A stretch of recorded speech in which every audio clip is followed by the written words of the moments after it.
Arkadaşlar hepinize yeni bir videodan merhaba. Bugün size bir eğitim uçağının incelemesini yapacağım. Bugüne kadar Antonovlar, Boeing 777, Airbus A350, aklınıza gelebilecek bütün özel jetler neredeyse hepsini inceledik ama şu arkamda görmüş olduğunuz bir pilotun ilk adımlarını attığı, emeklediği uçağı hiç çekmedik. Şimdi bugün size bir eğitim uçağı nasıl oluyor, neler var onları göstermek istiyorum. Arkamdaki model bir DA-20 diye geçiyor arkadaşlar. Gelin böyle hemen yakından incelemeye başlayalım. Şimdi tabii ki bu arada neredeyiz arkadaşlar? Hezarfen Havalimanı'ndayız. Bak şöyle bir dön. iJet Uçuş Okulu biliyorsunuz burada uçuşlarını yapıyor. Ben de bir öğrenci olarak burada bulunuyorum. Çok onları göstermiyorum ama bittiği zaman uzun uzun konuşuruz arkadaşlar. Hiç merak etmeyin. Burada diğer eğitim uçakları var. Bu uçak şimdi burada gelmiş dinleniyor. Ben de boş yakaladım. Size çekmek için hemen geldim. iJet'e de teşekkür ediyorum bana bu imkanı verdikleri için. Şimdi DA-20 dışarıdan nasıl görünüyor bilmiyorum ama gelin size biraz içini göstereyim hemen. Çok küçük gözüküyor ama aslında iki kişi rahatlıkla oturabiliyoruz biz bunlarda. Diğer taraf açık. Şöyle kanopimiz var. Kanopimiz nasıl açılıyor? Şöyle açtım ve de emniyet diye seslenerek, etrafta kimse olmadığı için çok şey yapmadım. Şimdi bir eğitim uçağı, evet, iki kişi oturuyoruz buna, iki kişi oturuyor. Öğrenci olarak öğrencimiz de burada oturuyor. Bizler burada oturuyoruz. Şimdi arkadaşlar şöyle bir dashboard'u göstermem gerekirse size. Mesela bu uçağımızın manuel. Bunda glass cockpit yok. Yani glass cockpit nedir? Şöyle söyleyeyim, hayalet ekran yok bunda. Bu manuel, bütün göstergeler analog, manuel değil, analog. Gördüğünüz gibi burada diğer videoları izleyen arkadaşlarımız bilecektir. İşte airspeed, altitude, motor saati, CDI, vertical speed, uçağın dikey hızını gösteren, heading indicator, nereye gidiyoruz. Aynı zamanda manyetik kompas da var burada. Bunlar hep yön tayini için. Daha sonrasında turn coordinator. İşte flap kontrolü mesela bu uçakta flap'ımız var tabii ki. Az sonra göstereceğim. Buradaki şu switch'ten oluyor. Burada telsizlerimiz, navigasyon, GPS burada. GPS'imiz de var bu arada uçakta. Daha sonrasında da arkadaşlar burada sigorta panelimiz var. Motor saatlerimiz burada. Engine instruments diye geçiyor. Bunların hepsini kontrol ederek uçuşumuzu yapıyoruz. Throttle en önemlisinden birisi. O da burada. Biraz daha sportif bunda. Bazı modellerde şuralarda oluyor. Mesela Cessna 172'de şurada şöyle bir çubuk itip çekiliyor. Mesela bununki biraz daha güzel. Hani şöyle geniş gövde uçak simülasyonu var yani şöyle gazı açtığınız zaman. Şu anda her şeyimiz kapalı olduğu için oynayabiliyoruz ki öğrenci uçuşa gitmeden önce uçağı kontrol etmek için uçağa geldiğinde ilk yaptığımız şeylerden birisi bunları kontrol etmek. Mixture, free and idle, throttle, free and idle, alternate air, free and off. Bir de mesela bunların daha rahat veya daha sıkı olmasının için şurada bir friction device'ımız var. Daha sonrasında elimizin altında bütün uçak kokpitlerinde olur arkadaşlar. Eğitimde de başlıyor ve böyle devam ediyor. Checklistimiz var. Checklistsiz olmaz. Biz mesela genelde videolarda checklistleri atlıyoruz ya. Burada checklist atlamak diye bir şey yok. Tabii ki öğrenciler unutuyor. Hoca bunu hatırlatıyor size tatlı bir dille. Burada da uçağımızın anahtarı var. Uçakların anahtarı var mıdır? O videoyu izleyenler hatırlar. Eğitim uçaklarında anahtar var arkadaşlar. Anahtarımızın yeri de şurada. Anahtarı takıyoruz ve anahtarla çalışıyor bu uçak. Elektriği anahtarı çalıştırmadan verebiliyoruz. Cenbat burada. Bunu açtığımız zaman uçağımıza gerekli enerji geliyor ama uçağın aküsünü kullanıyor. Motor çalıştırmadan uçağımızın aküsü belli bir süreye kadar idare edebiliyor. Kulaklıklarımız var. Bak burayı gösterelim. Emniyet kemerlerimiz gayet rahat oturduğumuz zaman. Arka tarafta da yine uçuş için gerekli bütün alet, edevat, donanım her şey burada var. Şurada şunu göstermek istiyorum size. Bizim olmazsa olmazımız şudur. Mesela geliriz, öğrenci gelir. Şuradan göstereyim bak, motor saatlerinin yanında bir fuel bölümü var. Şurada. Açtığı zaman cembatı bu oynar. Bakar ki ha fulldeymiş, tamam. Daha sonrasında şu elimde görmüş olduğunuz çubukla giderek fiziki olarak depodan kontrol ederiz. Orada gördüğümüz gerçekten var mı uçakta? Bu çok önemli bir şey. İlk öğrendiğimiz şeylerden birisi. Evet, Steam'imizi anlatmadık. Bak pardon, özür diliyorum. Gel tekrar. Steam'imiz arkadaşlar manuel. Yani manuelden kastım ne? Rotlarla bağlı. Mesela ben buradan bunu çektiğim zaman gördüğünüz gibi left aileron up, işte stick right, left aileron down. Yani buradan biz bunu harici kontrolde de şöyle yapıyoruz. Mesela biraz oynatırız. Ben bunu oynattığım zaman buradan stick'e de bakabilirsin. Bak. Bu kadar aslında uçak hassas bir uçak, narin bir uçak. Ama eğitime çok yatkın bir uçak. Yani maşallah var, gerçekten taş gibi uçak. Daha sonrasında gel bir dış harici kontrol yapalım. Kanopimizi kapayalım. Emniyet diyerek. Kanopimizi kapattık. Kilitledik. Kanopi close lock. No light mı? Evet, şimdi harici kontrole bu uçağın sağ tarafından başlıyoruz biz. Buradan uçağa kokpite girebilmek için böyle burada bir basamağımız var. Buna basarak diğer ayağımızı atıyoruz. Buralara basmak yok yani. Daha sonrasında burada stall horn ikazı var. Bir yaklaşsana bak, dudak işareti var burada. Neden biliyor musunuz böyle? Çünkü bunun buraya ağzımızı dayıyoruz, içimize çekiyoruz ve stol ikazı çalışıyor mu? Yani uçak stol olduğunda bize ikazı verecek sistem çalışıyor mu? Onu kontrol ediyoruz arkadaşlar. Şöyle yapacağım, siz sesi dinleyin. Duydunuz mu? İşte bu stol ikazı ve çalışıyor. Buradan içimize çekerek kontrol ediyoruz. Evet, daha sonrasında tekrar kanopimizi kapatıyoruz narince ve kilitliyoruz. Bu uçağın arkadaşlar dışındaki lambalarımız burada. Landing light, taxi light, işte position light, strobe light. Yani büyük bir uçakta olan her şeyin küçültülmüş minik versiyonu diyebiliriz bunun için. Aşağıya doğru eğiliyoruz. Bakın burada işte bu eğer kapatılmazsa börtü böcek gelip yuva yapıyor ya. Sever bu işleri onlar. Pitostatik tüp burada. Bu arkadaşlar hayati bir şey. Bizim irtifamız için, süratimiz için, yani içeride bize bilgi veren gösterge panelindeki birçok enstrüman bilgiyi buradan alır. Bu çok önemli. O yüzden onu da her uçuştan önce kontrol edilmesi, harici kontrolde muhakkak kontrol edilmesi lazım. Burada yine strobe light'ımız var. Mesela biz uçakların ışıkları videosunda anlatmıştık. Büyük uçaklarda piste girmeden önce strobe light'ı yakar pilotlar ve de pisti terk ettikleri anda strobe light'ı kapatırlar. Beacon light sürekli yanar. Orada bir problem yok ama eğitim uçaklarında, en azından buradaki uygulama öyle, bilmiyorum. Strobe light motor çalışmadan önce yanar, kapatıldıktan sonra söner. Evet, böyle devam ediyoruz. Bu aileron uçağın sağa sola dönmesini sağlayan kanatçıklar. Görmüş olduğunuz gibi böyle serbest bir şekilde hareket ediyorlar. Hemen yanında da uçağın flapları var. Flap'ı böyle oynatamıyoruz. Flaplar çünkü elektrikle çalışan bir mekanizmaya bağlı.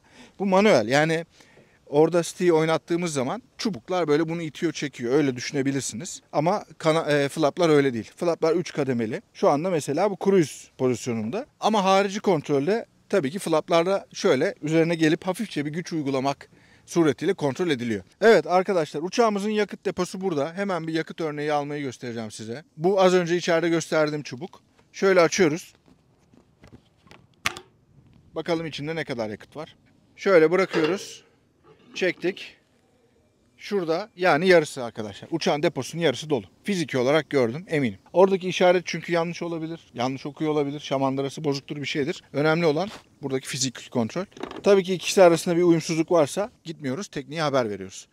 Bu arada arkadaşlar şu üstümdeki garip reflektörlü aksesuardan bahsetmek istiyorum. Apron'da olduğumuz için güvenlik önlemi bunlar. Şart, kural. Tabii ki bunlar olmadan aprona çıkamıyoruz. Yani videoda belki arkamızdan önümüzden birileri geçmiştir. Onlarda da bu yelek olmazsa olmaz. Her ne kadar tarifeli uçuş yapılmıyor olsa bile burada vızır vızır eğitim uçuş yapılıyor. Genel havacılık için kullananlar var. Yani apronda tehlike her zaman var, güvenlik önlemini almazsanız.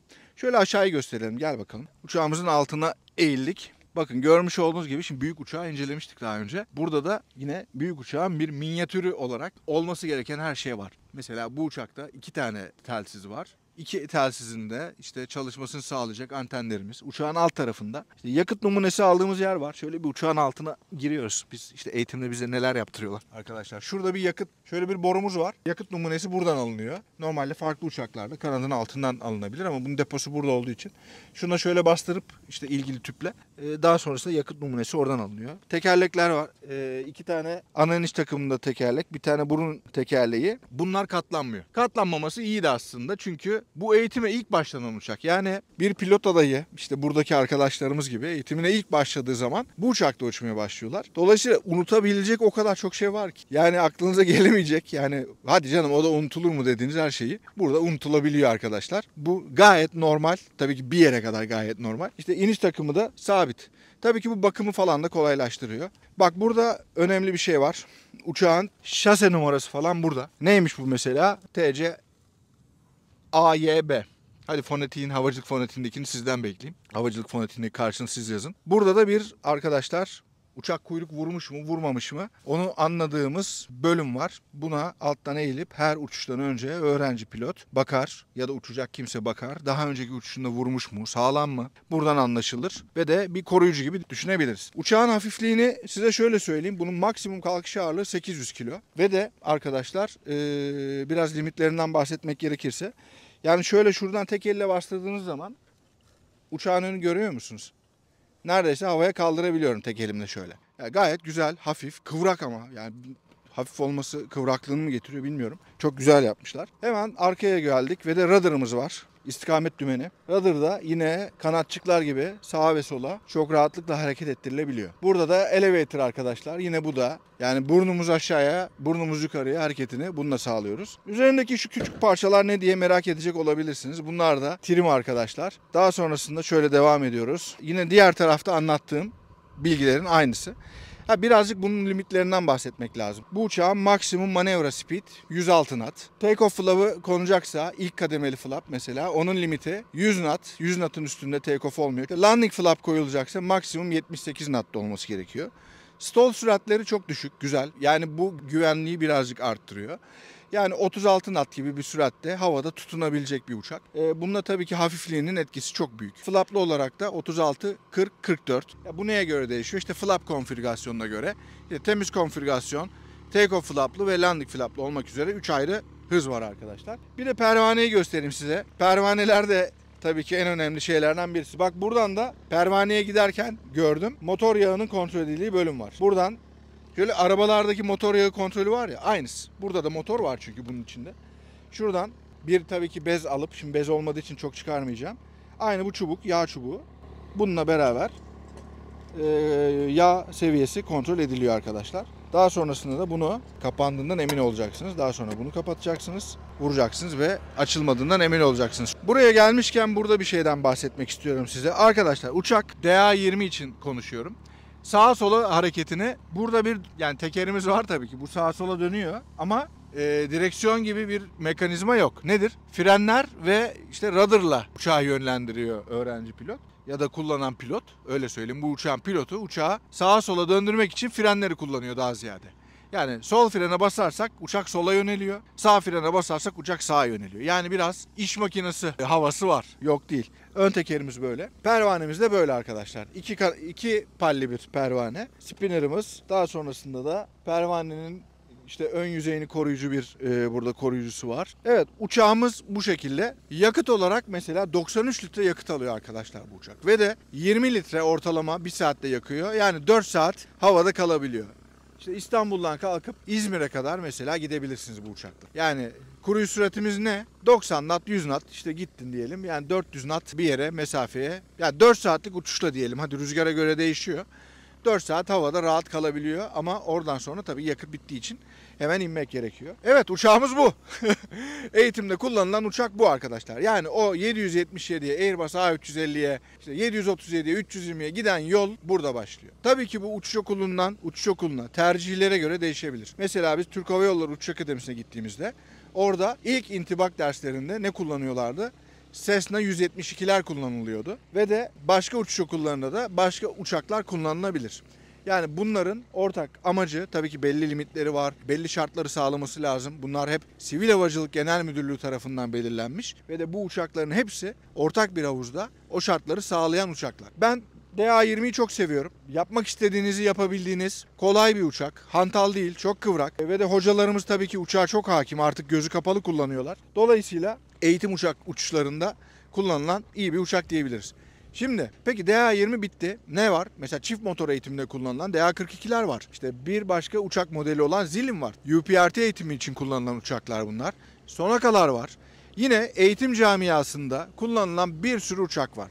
Ve de aşağı yukarı arkadaşlar özellikleri benzer. Cessna'lar bir tek 2 kişiden fazla bildiğim kadarıyla.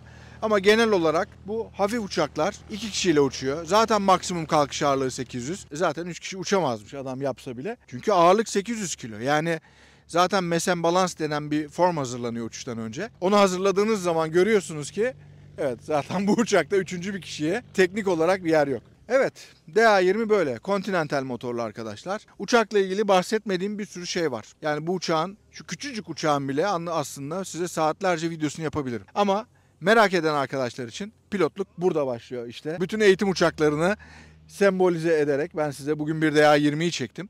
Diğerlerini de imkan buldukça çekmeye gayret edeceğim. AJT tekrar teşekkürler bu imkanı verdiği için. Sizlere de video izlediğiniz için teşekkür ediyorum. Yorumlarınızı bekliyorum arkadaşlar. Yeni videolarda görüşene dek kendinize çok iyi bakın. Havacılıkla kalın.